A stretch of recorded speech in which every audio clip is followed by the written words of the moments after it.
as tuas mãos me fizeram e me afeiçoaram. Ensina-me para que aprenda os teus mandamentos. Alegraram-se os que te temem quando me viram, porque na tua palavra tenho esperado. Bem sei, ó Senhor, que os teus juízos são justos e com fidelidade me afligiste. Venha, pois, a tua bondade consolar-me, segundo a palavra,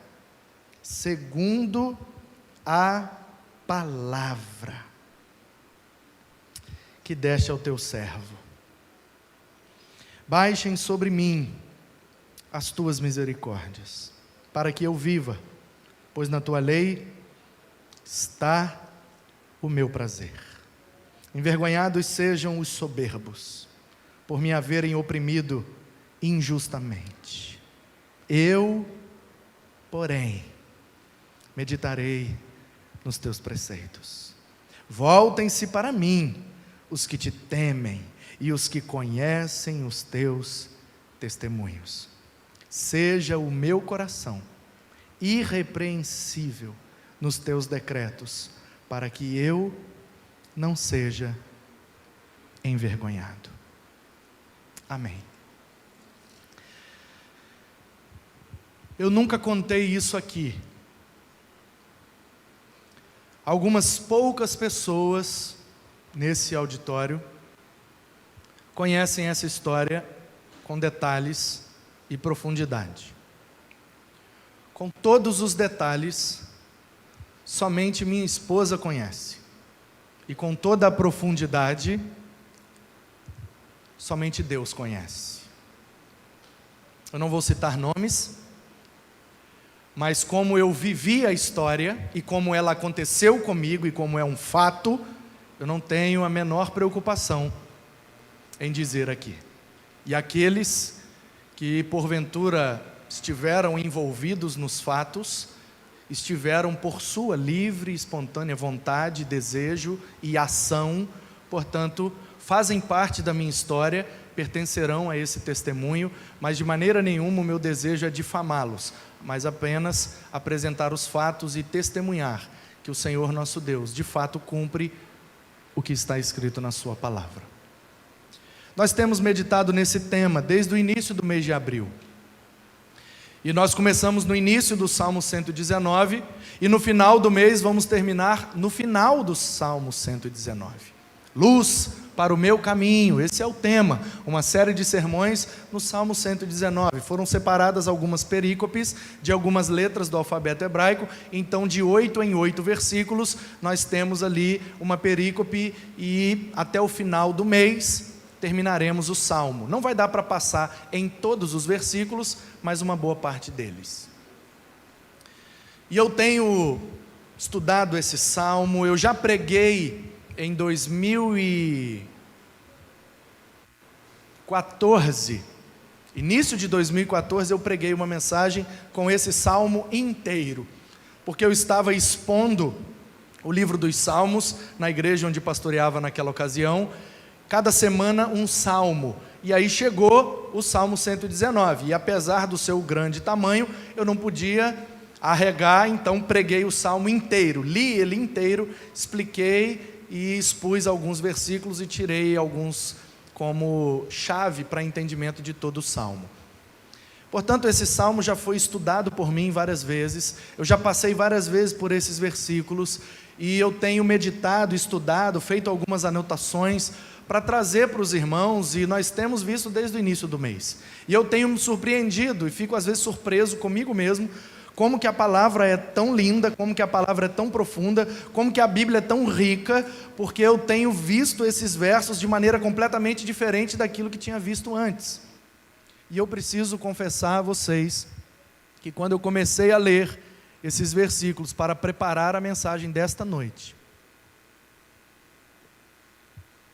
eu não consegui escrever nada, porque somente uma coisa veio ao meu coração, uma história que eu vivi há um tempo atrás, e quando eu estava lendo esses versículos, parecia que era a oração que saíra do meu coração naquela ocasião.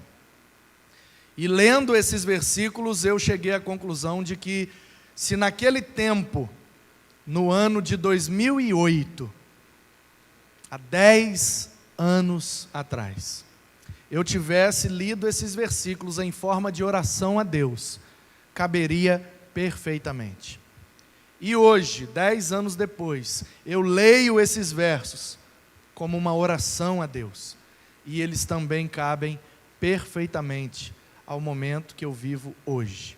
E isso me dá a certeza de que a Bíblia é a verdade, de que a Bíblia é viva, eficaz, mais cortante que qualquer espada, e vai num lugar de nossas almas, vai naquele ponto de nossas vidas, que ninguém mais toca, que ninguém mais chega, que ninguém conhece, mas a palavra chega. Há 10 anos atrás eu estava vivendo um momento crucial, que foi um divisor de águas na minha vida. O momento em que eu então, 10 anos depois, estava dizendo sim ao chamado de Deus para mim. O Senhor me chamou no ano de 98. E eu fiquei fugindo desse chamado. Embora tivesse convicção dele, não tinha coragem de dizer sim a ele. E até 2008, eu fugi de Deus, fugi do chamado de Deus, fugi do propósito que Deus tinha para a minha vida. E eu aprendi muito, e eu cresci muito, e eu aumentei a bagagem de experiências de vida. Mas, quando eu colocava a cabeça no travesseiro, eu não tinha a paz que eu precisava. Porque no fundo, eu sabia que eu estava fugindo do propósito de Deus para mim, e sabia que eu não estava vivendo no centro da vontade de Deus.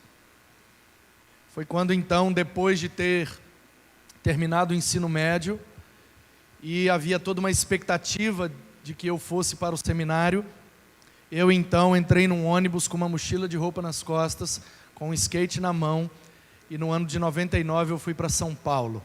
E ali eu vivi até 2003, 2002, aí o Manuzinho nasceu, aí eu passei a morar em Volta Redonda, mas ir todo mês em São Paulo, por causa dos patrocinadores, dos compromissos. E eu fui skatista profissional por alguns anos, e rodei o Brasil, e competi, e disputei muitos campeonatos, e fui a muitos lugares, e vivi uma vida que foi muito bom para que eu crescesse, para que eu amadurecesse. Como minha mãe disse, eu saí de casa um menino, e 6 meses depois eu voltei um homem.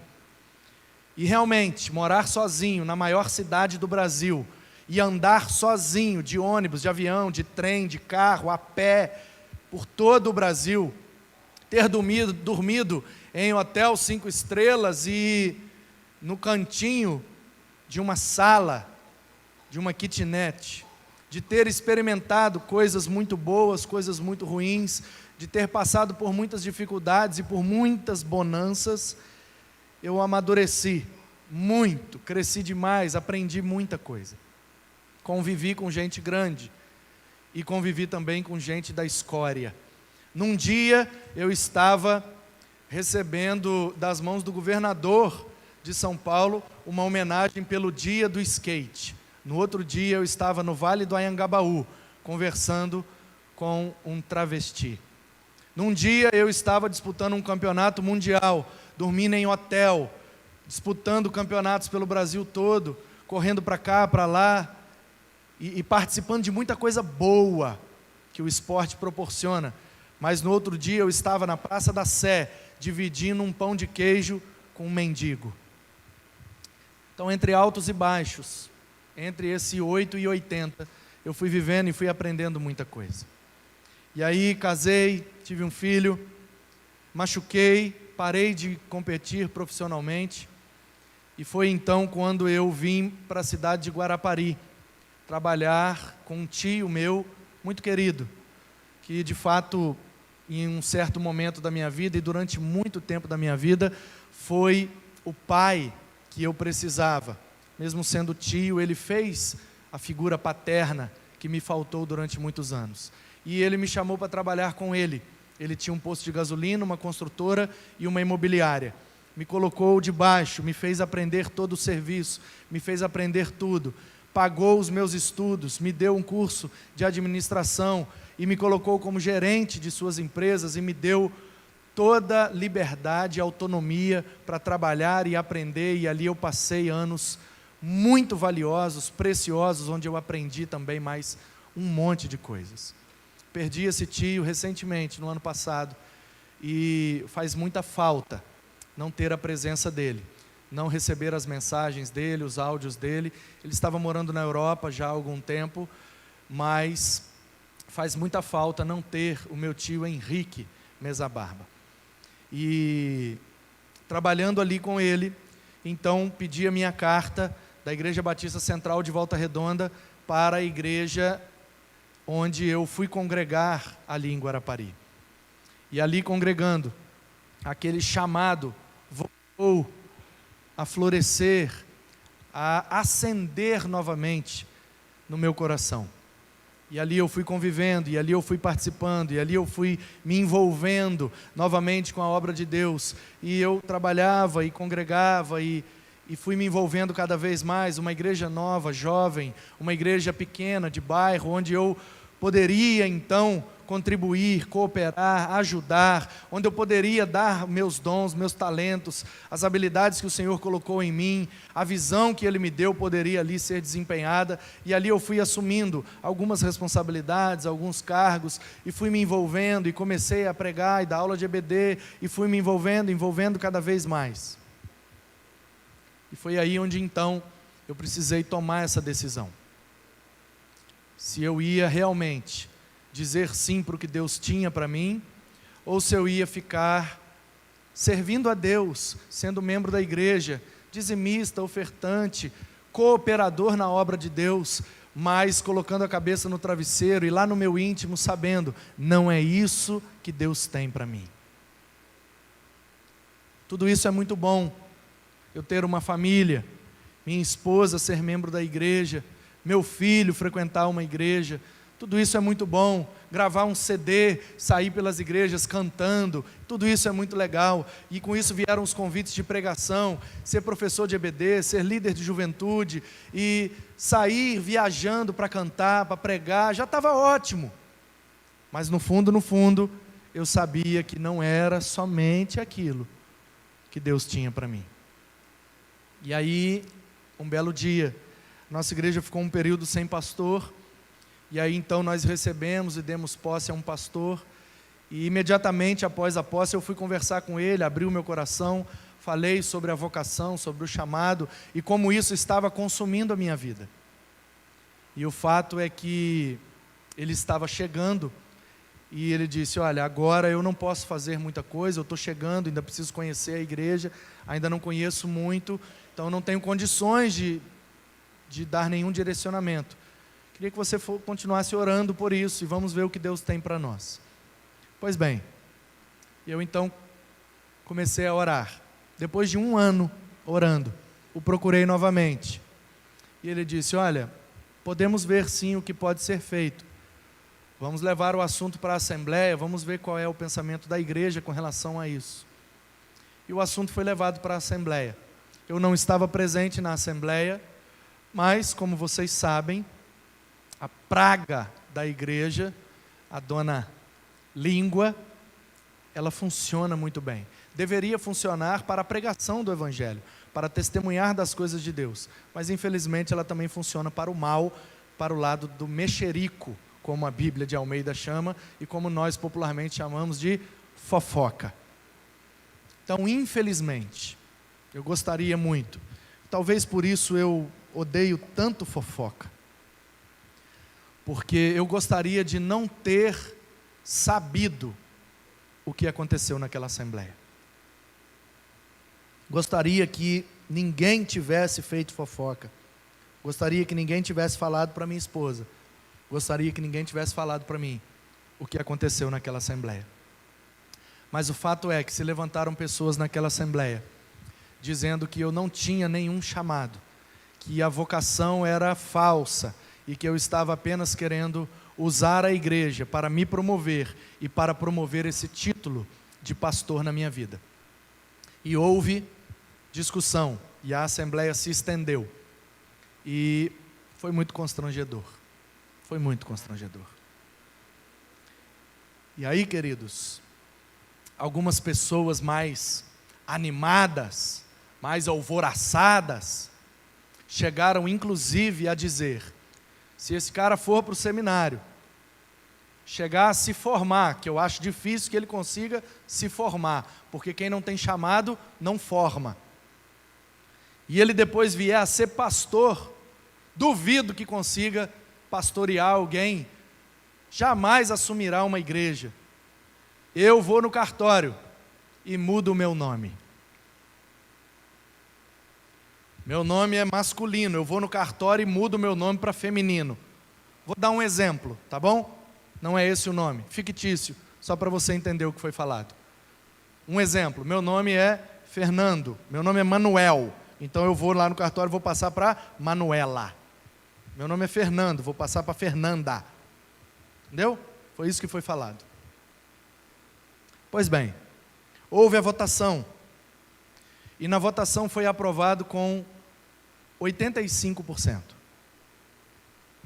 85% daquela assembleia foi favorável ao meu envio ao seminário. Depois da palavra de uma irmã muito sábia, muito experiente, muito cheia de Deus. Uma palavra favorável da parte dela fez toda a diferença. Mas ainda assim tive 15% de votos contrários. Pois bem, a assembleia foi no domingo pela manhã. No domingo à noite, o pastor pregou um sermão que falou muito ao meu coração e confirmou o chamado de Deus. Segunda-feira era folga pastoral e eu fui trabalhar. Na terça-feira, marquei com o pastor de conversar com ele no gabinete. No meu horário de almoço, combinei com ele, saí com o uniforme da empresa. Aquele dia eu não almocei comida, aquele dia eu almocei a conversa com o meu pastor. E ali no gabinete, conversei com ele sobre como se daria o processo do meu envio ao seminário. Porque 2 dias atrás, no domingo, a igreja havia aprovado com mais de 80% o meu envio. Foi então que, surpreso, eu ouvi de seus lábios que a igreja aprovou a minha ida, mas o envio era uma outra conversa. E eu disse: mas pastor, uma coisa é a outra. Na minha concepção, quando a igreja aprova enviar alguém para o seminário, nesse conceito está subentendido que enviar é sustentar. Não, mas não é assim que a igreja entendeu. Então você está autorizado a fazer o seminário, mas a igreja não vai ter condição de te ajudar. E aí a minha pergunta é a óbvia: mas com nada? E a resposta foi: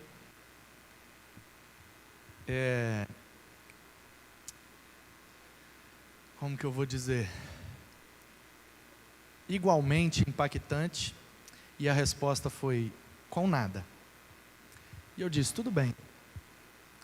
Passaram-se alguns dias e eu fiquei em oração com a minha família. Naquela ocasião morava um jovem na nossa casa, um jovem cujo nome é Rodrigo, que eu há pouco tempo encontrei em Vitória e fiquei muito feliz. Aquele jovem tinha ido num culto, um culto jovem que nós organizamos ali na igreja. Foi pregada uma mensagem, foi feito um apelo. Ele respondeu positivamente, aceitou a Jesus como Senhor e Salvador, mas no final do culto ele ficou sentado na calçada da igreja. Nós fechamos tudo. Quando eu estava indo embora, ele estava sentado lá, uma calça jeans, uma jaqueta jeans, um sapatênis, e eu cheguei e falei: ei, meu brother, você vai ficar aí? Aí ele falou: eu não tenho para onde ir. Esse Jesus que eu aceitei ali dentro, vai me fazer alguma coisa por mim?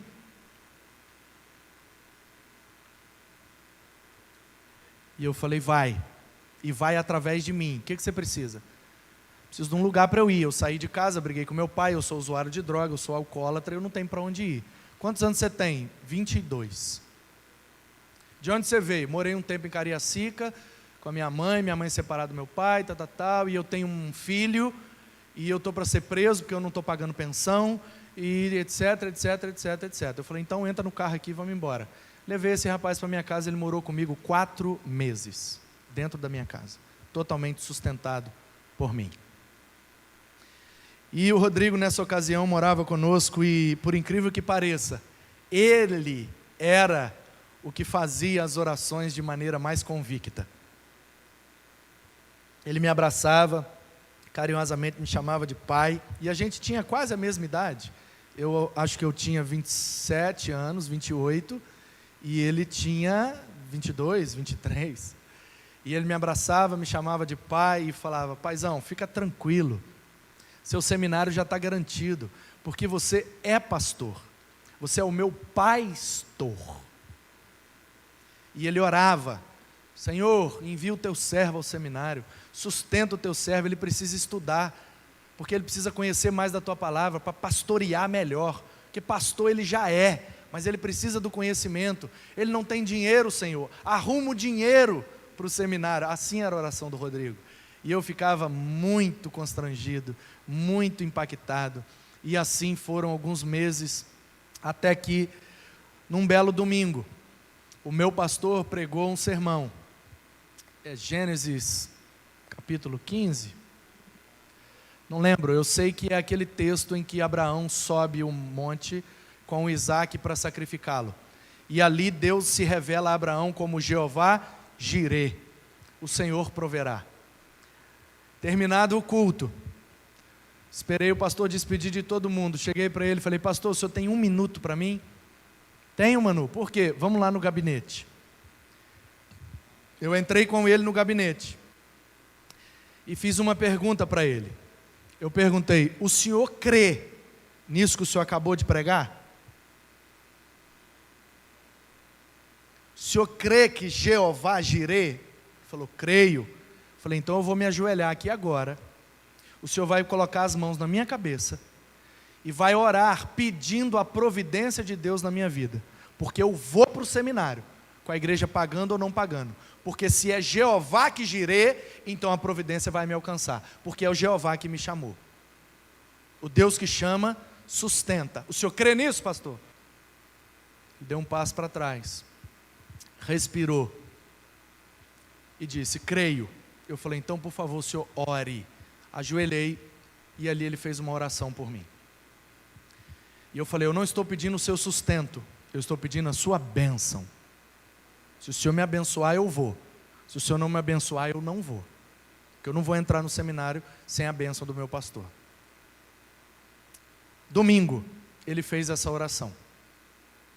Na quarta-feira seguinte, estava eu abastecendo um carro de uma empresa no posto. E o rapaz que estava no carro abaixou o vidro, olhou para mim e falou, conheço você, hein, alemão? Aí eu falei, alemão não, rapaz, italiano. E qual a diferença? Eu falei, de onde eu venho, alemão é meio complicado. Alemão é inimigo, alemão é gente esquisita, entendeu? Então, Morro do Dendê é ruim de invadir, nós que os alemão vamos te destruir. Então, esse negócio de alemão é meio complicado. Italiano. E aí ele disse, conheço você, eu acho que eu já vi você cantando, pregando lá na igreja, assim, não sei aonde e tal, não foi? Falei, foi. Você trabalha aqui, rapaz? Trabalho, como é que eu nunca te vi? Não, é porque eu fico geralmente na sala, lá em cima e tal, mas quando está apertado aqui embaixo, eu venho aqui para dar uma força aos frentistas. Poxa, que legal, estava querendo te encontrar mesmo. Por quê? Gostei da palavra que você deu naquele dia lá, queria levar você lá na nossa igreja para pregar. Eu sou filho do pastor fulano, e nós vamos ter um culto jovem sábado agora, será que você poderia levar uma palavra lá para nós? Aí eu falei, claro, poderia. Deixa eu primeiro ver com o meu pastor e te dou o retorno, me dá seu telefone. Liguei para o pastor e disse, pastor, fui convidado para pregar numa igreja lá em Anchieta, e ele falou, claro, pode ir. Fui lá e preguei. pastor da igreja no final do culto, pai daquele jovem, me chamou e falou: rapaz, que bênção, que palavra boa, você está em que ano do seminário? Aí eu falei: não foi carne nem sangue que te revelou, mas o meu Pai que está nos céus. Estou no seminário não, pastor. Como não? Foi a pergunta dele. Eu falei: bom, vou te passar um número aqui, você liga e pergunta como não. Porque eu também não estou entendendo. Mas rapaz, me dá seu telefone. Pegou meu número. Passou alguns dias, aquele pastor me liga: Manu, eu vou fazer um casamento em Minas, e é sábado à noite, eu vou dormir lá e vou viajar durante o dia. Eu vou chegar muito cansado, e pode ser que aconteça alguma emergência, eu já quero garantir, tem como você pregar lá na igreja domingo à noite?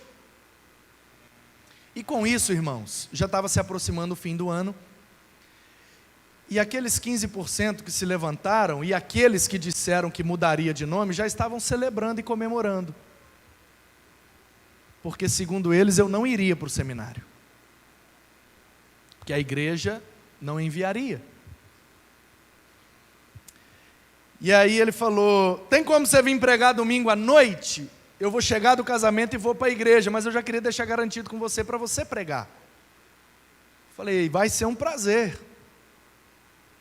Fui pregar naquela igreja, irmãos. Depois do sermão eu fiz um apelo. E naquela ocasião vieram 8 pessoas à frente, se não me falha a memória. Uma das pessoas que veio à frente era um senhor de idade. Eu não sabia, eu estava naquela igreja pela segunda vez, eu não conhecia a realidade. Depois eu fui descobrir que aquele senhor, um dos 8 que veio à frente, era um senhor por quem a esposa orava há mais de 40 anos pela sua conversão. Aquilo comoveu a igreja, aquilo impactou a igreja. E o pastor, na segunda-feira, foi a Guarapari, passou lá no posto de gasolina e parou para conversar comigo. E disse o quanto tinha sido bênção para a igreja a minha ida lá. E me questionou sobre o fato de eu ainda não ter ido para o seminário, o que é que estava acontecendo. Eu resumi e contei para ele a história. E ele disse: olha, eu vou lá com a minha esposa e umas meninas da coreografia, nós vamos escolher um pano para comprar para elas, fazer uma roupa nova para elas, e a gente, na volta, eu paro aqui para bater um papo com você. Eu vou fazer umas ligações e te dou um retorno. Falei: tudo bem. Algumas horas depois ele retornou, sentamos na conveniência do posto de gasolina, e ele disse para mim: olha, já entrei em contato com o seminário, já entrei em contato com o conselho da igreja, e nós estamos dispostos a pagar o seu seminário, conseguimos uma bolsa para você, e se você estiver aberto a esse convite, nós gostaríamos de convidá-lo para ser o nosso seminarista. Eu falei: olha, eu preciso ligar para o meu pastor. E ele falou: mas você vai ligar para o cara que não está querendo te sustentar?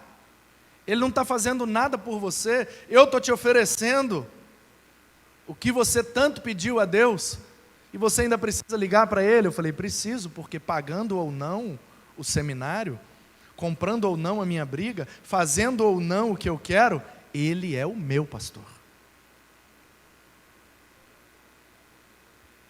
E aí eu liguei, conversei, ele levou o carro lá no posto para lavar, enquanto o carro lavava a gente conversou, ele me orientou, e por fim, me abençoou e disse: se você tem paz, fique à vontade.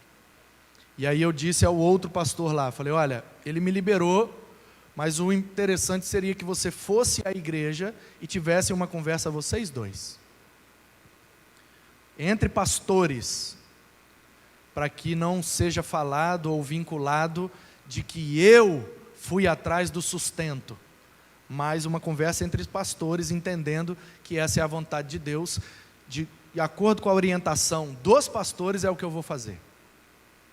E foi feito, eles conversaram, e ao final me chamaram, oraram, e o meu pastor então me abençoou, e aí eu fui para lá. Passei lá 4 anos. Estudei. Foi muito difícil, porque eu morava em Guarapari, eu tinha que congregar em Anchieta, 20 quilômetros, e tinha que estudar em Vitória, 70 quilômetros.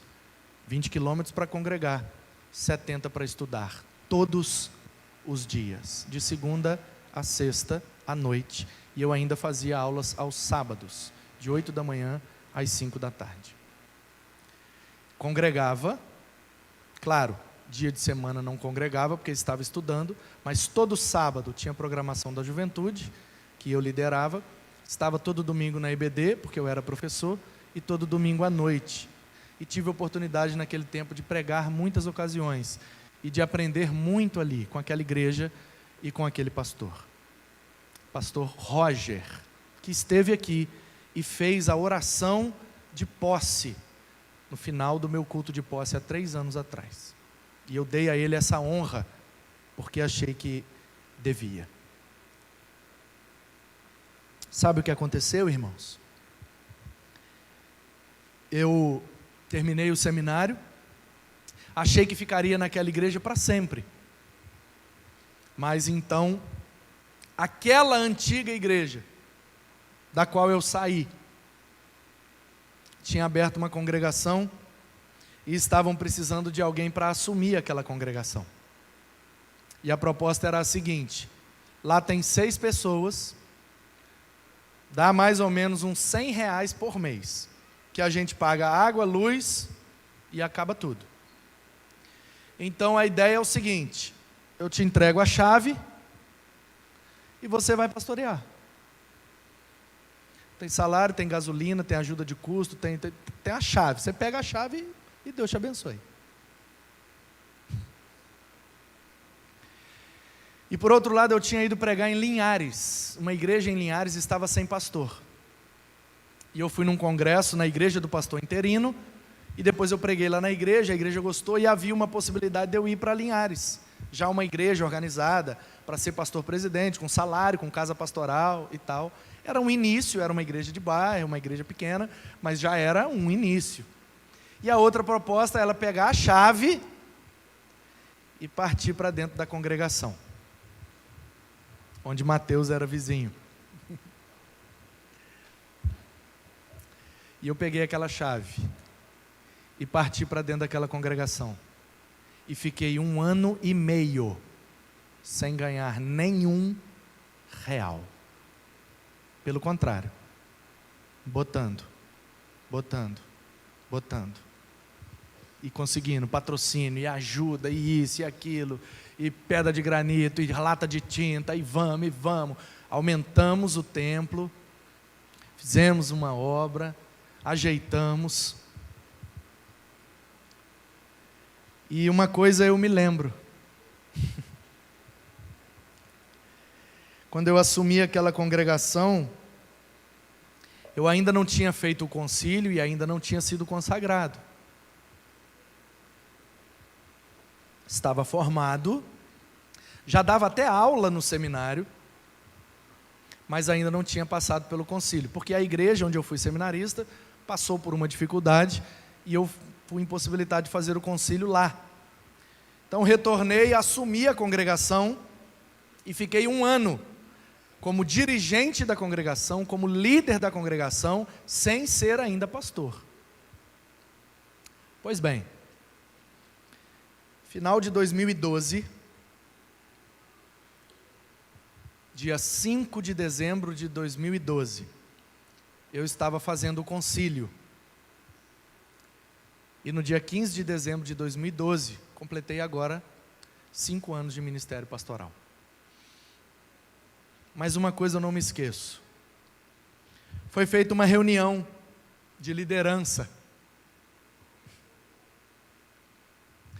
E um dos assuntos da reunião era: olha, estamos com a congregação lá, precisamos de uma pessoa, e a proposta que eu trago é que seja o Manu. Ele está voltando de Anchieta, está voltando para a nossa igreja, vai pedir carta, vai se tornar membro de nossa igreja, e a proposta é que ele se torne membro para assumir a congregação. Sabe aquelas pessoas que se levantaram na assembleia? se levantaram novamente e disseram assim: mas de novo, ele vai querer usar a congregação para se promover. E por estar trabalhando na congregação, ele vai exigir que a igreja pague o seminário dele.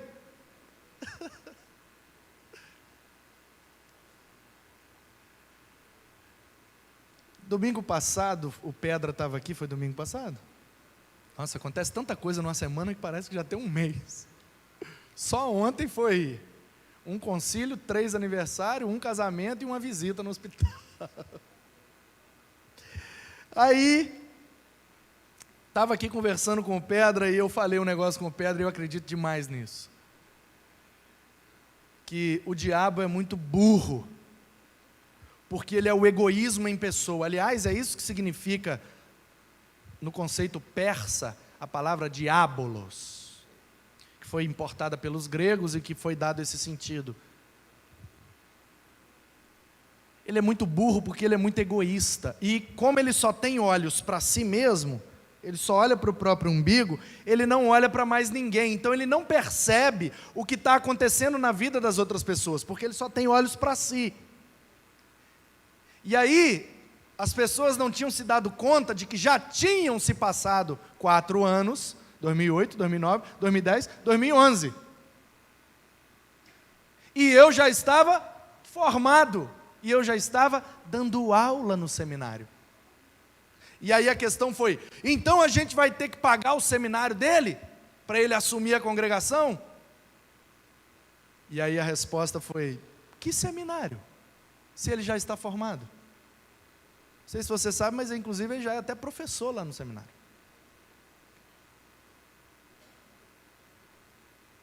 Como assim já formou? Passou 4 anos, querido. E foi lá para Anchieta, a igreja pagou, sustentou, ele fez o seminário, está formado já. Então ele vai querer quanto de salário? Vai querer nada. Já conversei com ele, ele está disposto a assumir, não vai ganhar nem R$1.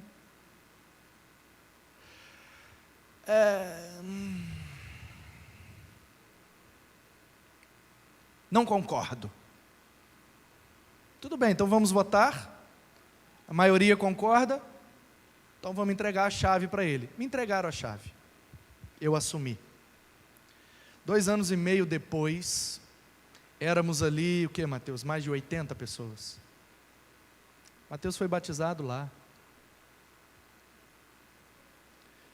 E tínhamos ali seminarista que se formou, e eu passei para ele o ministério. Tínhamos diáconos, todas as classes de EBD, berçário, cozinha, templinho ajeitadinho, tudo bonitinho, tudo lindo. 2 terrenos ao lado. Eu pedi autorização aos donos, a gente entrou, capinou, limpou tudo, fez como se fosse um terreno anexo da igreja. Já estávamos em conversa para comprar os terrenos, fazer o novo templo da igreja. E mais uma vez eu achei que eu ficaria ali para sempre. E o Senhor me levou para a PIB de Guarapari, onde eu fiquei 1 ano. Depois o Senhor me trouxe para cá. Eu acho que eu vou ficar aqui para sempre.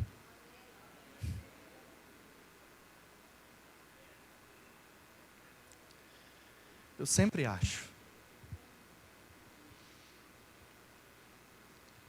E para encerrar, eu preciso contar um fato. Depois que eu assumi aquela igreja, aquela congregação, no caso, sabe aquelas pessoas que se levantaram na assembleia?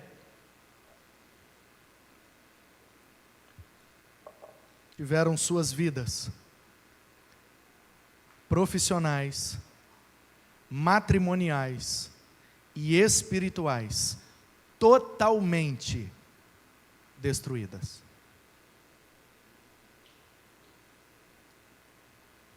Todos eles, todos, sem exceção, perderam o emprego, perderam o casamento, não são mais membros da igreja.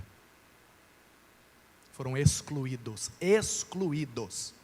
por pecado, imoralidade, sexual inclusive.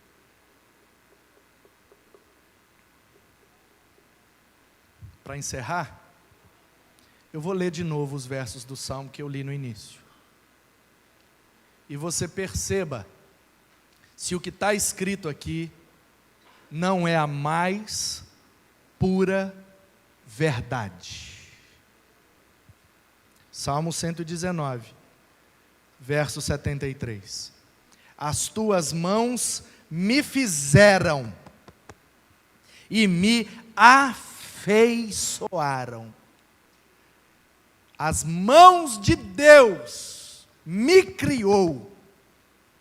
Você perdoe, mas eu vou ler esse salmo na primeira pessoa, porque eu vou falar essas palavras como se fossem minhas. E eu quero, inclusive, motivar você, incentivar você a fazer o mesmo. Leia esse salmo comigo como se fosse a sua oração, como se fossem suas palavras a Deus, como se isso aqui fizesse sentido para a sua vida. E ao final você vê se não é verdade.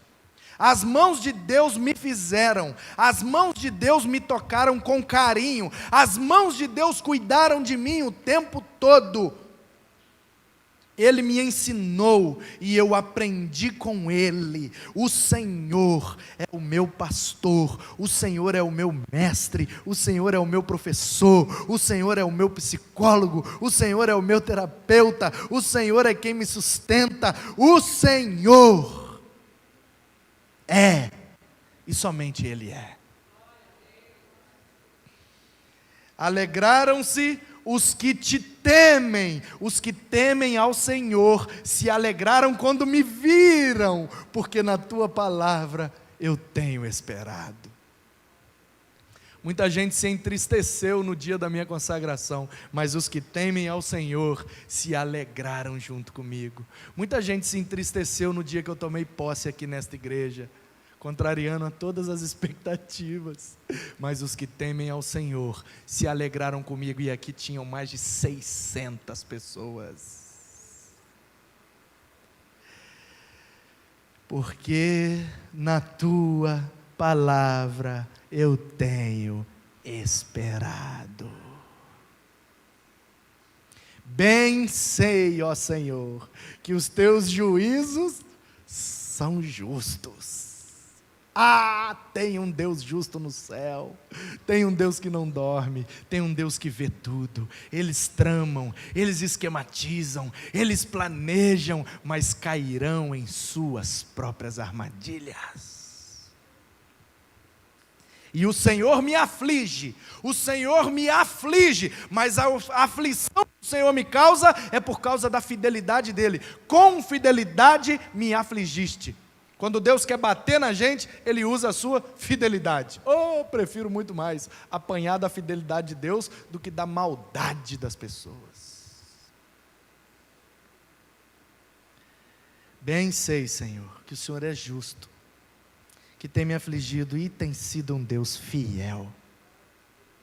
Venha, pois, a tua bondade consolar-me.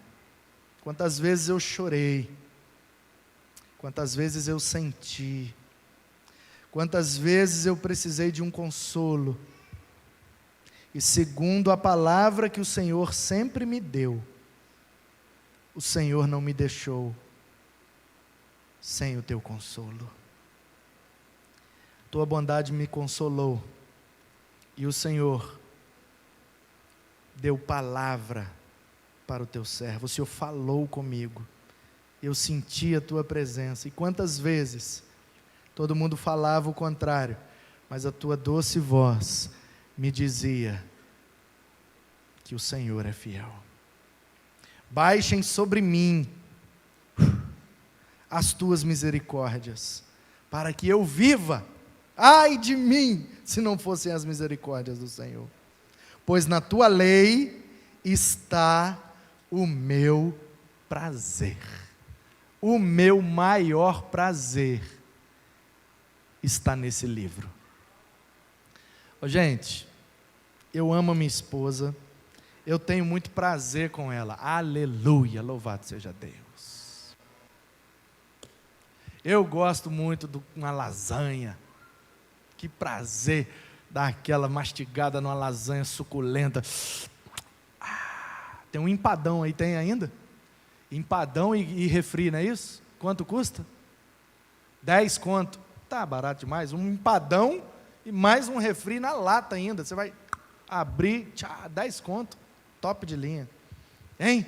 Morder um empadão, tomar aquele gole de Guaraná. Tem Guaraná? Tem que ser Guaraná. Ai. Porque o empadão pede um, né? Porque você vai mastigando assim, vai dando aquele... Aí vem aquele Guaranazão. Ai, que prazer, bicho. Eu já experimentei muito prazer nessa vida, gente. A maioria deles até pecaminosos, imorais. Já usei tudo quanto é droga que você imagina. Já participei de tudo quanto é porcaria que você pensa. Já. Mas eu não tenho maior prazer do que quando eu estou lendo esse livro e Deus fala comigo. Né? Quando a gente está reunido, e aí vamos pensar no tema, nas mensagens, e um texto, e aí eu lembro de um texto, e aí eu abro aquele texto, e vou lendo, eu dou pulo na cadeira, eu rodopio, eu endoido, né? Que prazer, eu fico doido com esse livro, cara. Envergonhados sejam os soberbos por me haverem oprimido injustamente. Eu, porém, não desejo mal, não quero nada de ruim para eles. Eu meditarei nos teus preceitos. Que sejam todos abençoados, que tenham todos os seus olhos abertos, que possam todos se arrepender. E a minha oração sempre foi, minha esposa é testemunha, meus filhos são testemunhas, perdoa-lhes, não sabem o que fazem. Não sabem o que fazem. São soberbos, são egoístas, serão envergonhados. Se eu pudesse, eu os impedia de passar essa vergonha, mas eles querem assim. Voltem-se para mim, os que te temem, e os que conhecem os teus testemunhos.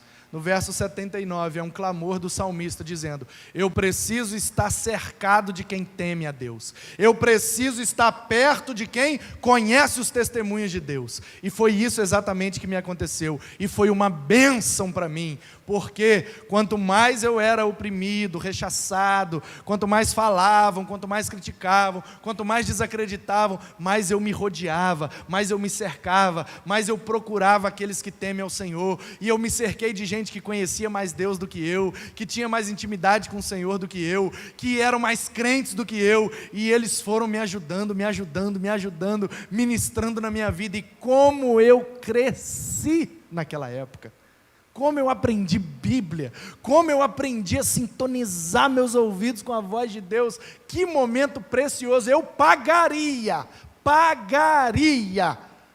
para viver aquilo de novo, porque eu saí muito melhor do que eu entrei.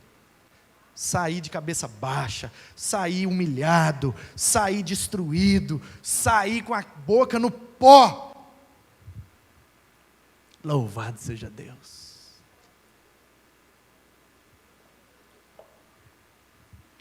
Seja o meu coração, verso 80, irrepreensível nos teus decretos, para que eu não seja envergonhado.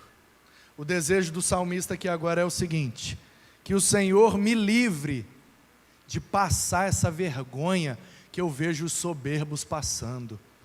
Que o Senhor me livre de passar essa vergonha, de se levantar contra a vontade de Deus e cair pelo meu próprio pecado.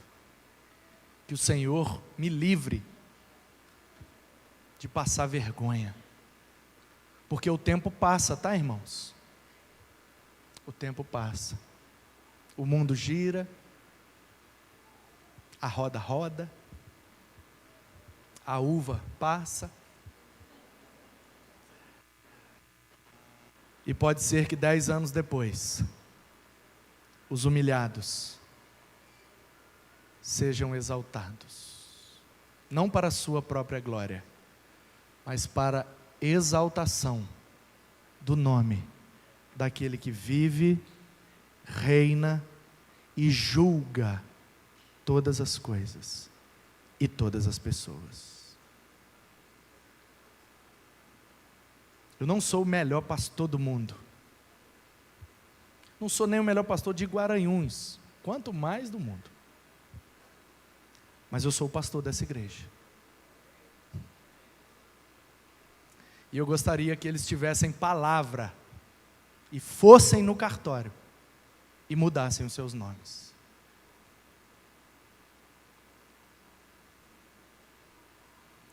Portanto, meu querido, a palavra de Deus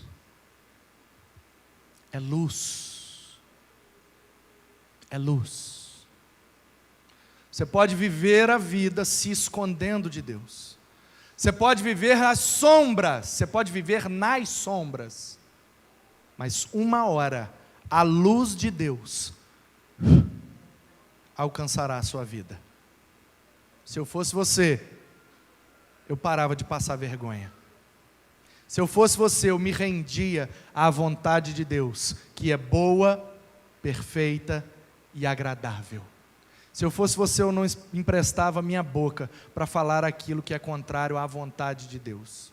Se eu fosse você, eu reconhecia como salmista, que foi Deus que te criou, que foi Deus que te preservou, que foi Deus que te trouxe aqui esta noite. E se eu fosse você, eu tomava uma decisão com Deus, para viver conforme a vontade de Deus, para que a luz de Deus iluminasse a sua vida, para que você tivesse luz para tomar as suas decisões.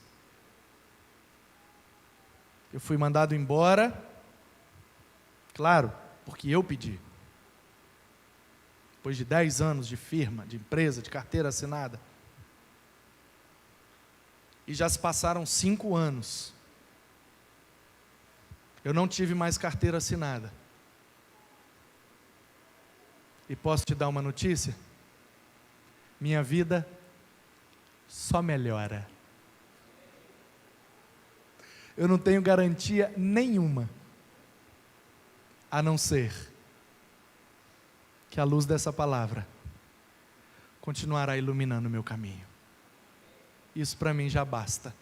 Andar na luz, viver na luz, pisar sabendo onde estou pisando, porque não estou andando em trevas. Se eu fosse você, eu pulava no centro da vontade de Deus. Se eu fosse você, eu aceitava o que Deus tem para a sua vida, porque apesar dos pesares, o melhor lugar para se viver é no centro da vontade de Deus. Que Ele te abençoe, em nome de Jesus.